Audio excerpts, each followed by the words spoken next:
આપ જોઈ રહ્યા છો ગ્લોબલ એક્સપ્રેસ. હું છું શૈલજા સગર.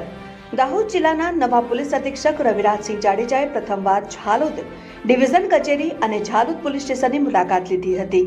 બુધવારે સાંજે 5 વાગ્યે યોજાયેલી શાંતિ સમિતિની બેઠકમાં આવનારા ગણેશ વિસર્જન અને ઈદે મિલાદ તહેવારોને લઈને મહત્વપૂર્ણ ચર્ચા થઈ હતી.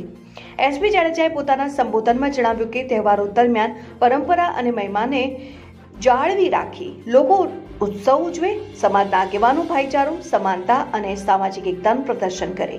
તેમણે ચેતવણી આપી કે શોભાયાત્રા દરમિયાન કોઈપણ અસામાજિક તત્વો અશાંતિ ફેલાવવાનો પ્રયત્ન કરે તો કડક પગલાં લેવામાં આવશે. તેમજ કોઈપણ વ્યક્તિએ માદક પદાર્થોનું સેવન કરીને તહેવારમાં ભાગ ન લેવો. વરસાદને લઈને પણ ખાસ સૂચના આપી હતી કે તળાવોમાં પાણી વધારે હોવાથી કોઈએ તળાવની અંદર પ્રવેશ ન કરવો. નગરપાલિકા દ્વારા નિયુક્ત કરાયેલા તરવૈયાઓની મદદથી જ ગણેશજીનું વિસર્જન કરવામાં આવે. બેઠક બાદ એસપી જાડેજાએ અધિકારીઓ સાથે ફૂટ પેટ્રોલિંગ કરી સુરક્ષાનો સંદેશ આપ્યો. દાહોદ જિલ્લા પોલીસ તંત્રએ બંને તહેવારોને લઈને કડક સુરક્ષા વ્યવસ્થા સાથે શાંતિપૂર્ણ માહોલ જળવાઈ રહે તેવા પ્રયાસો હાથ ધર્યા છે.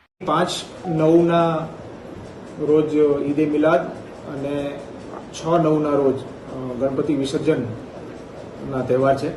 એ અનુસંધાને ઝાલોદ ડિવિઝન વિસ્તારમાં આજે ઝાલોદ એસડીપીઓ કચેરી ખાતે શાંતિ સમિતિ અને ગણપતિ અને ઈદના જુલુસના આયોજકોની સાથેની એક મિટિંગનું આયોજન કરવામાં આવેલું હતું.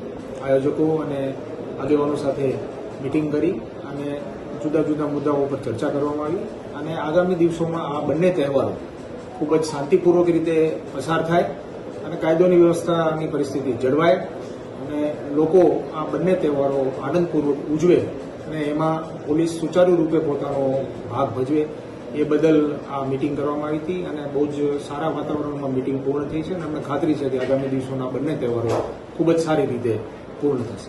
સાહેબ, જે પોલીસ તંત્ર દ્વારા ઈદે મિલાદ તેમજ વિસર્જન અનુલક્ષી કેવી તૈયારીઓમાં સાહેબ? બંને તહેવારોના અનુલક્ષમાં અમારા તરફથી ખૂબ જ દાહોદ પોલીસ છે એ સજ્જ છે અને છેલ્લા લગભગ 15-20 દિવસથી આ બાબતે જુદા જુદા પ્રયાસો કરવામાં આવ્યા છે. અમારા તરફથી શાંતિ સમિતિની થાણા લેવલ ઉપર મિટિંગ થયેલી છે, મહોલ્લા કમિટીની મિટિંગ થયેલી છે, ગણપતિમાં વન પોલીસ વન મંડળનું આયોજન થયેલું છે. સતત પોલીસ દ્વારા ફૂટ પેટ્રોલિંગ કરવામાં આવે છે. જે અસામાજિક તત્વો છે એમને પણ કડક સૂચનાઓ આપવામાં આવી છે, કડક પગલાં પણ ભરવામાં આવ્યા છે.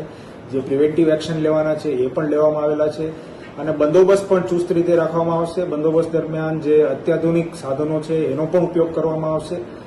ડ્રોન, બોડી વન કેમેરા એનો પણ ઉપયોગ કરવામાં આવશે અને એકંદરે લોકોને સુરક્ષાનો અનુભવ થાય અને તહેવાર ખૂબ જ ઉલ્લાસપૂર્વક ઉજવાય એની સંપૂર્ણ તૈયારી દાહોદ પોલીસે કરી છે. Thank you.